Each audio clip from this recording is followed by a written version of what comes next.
Hi, this is Matthew Seymour, and we have all heard how awkward this job market has been. So in a whirlwind of fun, I have decided to go over the top and compare the current job situation with that of recessions. Super fun. And I've come up with a recession or not tracker to give us some context. Unfortunately, this is no longer as over the top as I intended. Instead, it seems topical as the July jobs report just dropped and it was bad, like real bad. This is the July jobs report. Our first tracker covers the headline section of the jobs created. Now there is noise in employment data, as evidenced by the false sense of confidence the June report gave to financial markets and media. So I smoothed that noise out in a 3-month rolling averages. This is 2.5-year chart of 3-month averages ending in the June report. Watch the right side for the drop off as the July report hits. Quick info, the jobs report comes out as they're still compiling and estimating data, so they revise it 1 month later and then again 2 months later. Not the large recent gaps between the red dotted line and the blue line. Over the past few years, the average total revisions in a report has been roughly a reduction in 25,000 jobs for each report. Then came this July report sledgehammer. The revision was over 10 times that at 258,000.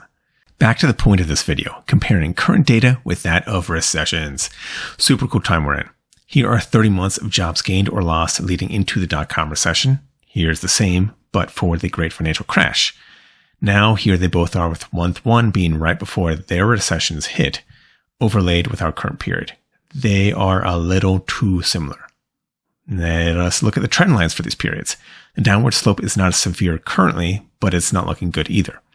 Based on data found in the May or June reports, I would have said this is not a recession for the tracker, but this July report is bad news. On to the next tracker.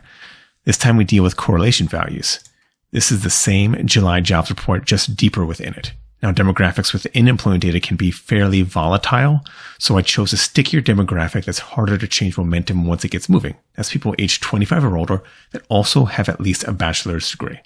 This is supposed to be the backbone of the middle class of America. So let's see how it's doing.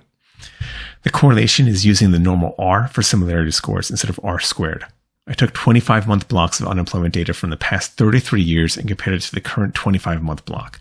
The closer on the y-axis we get to 1, the more similar points in history are to today. And this is also bad.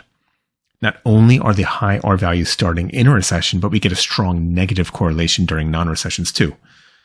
Let's see when past 25-month blocks in history cross the 0.07 threshold, a very strong correlation to today, and overlay it with now. Unfortunately, the 2 blocks here were already labeled as being in a recession by now. So this recession tracker gets another red X. All right, on to the last tracker. This one will be a little bit better. This is the Labor Market Conditions Index by Casey Fed. This shows declines often quickly lead to recessions, except the past few years we have not been in one. So let's see what the difference is. Here I've tracked how that index accelerates based on consecutive months of large movement.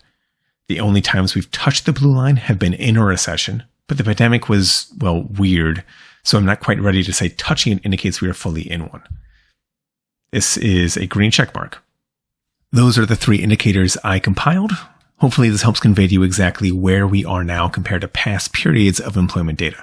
Next video, I'll update these numbers and maybe throw in a 4th tracker. If I keep doing this, eventually we'll come around the other side and reporting on a red hot labor market will be genuinely fun. Until next time.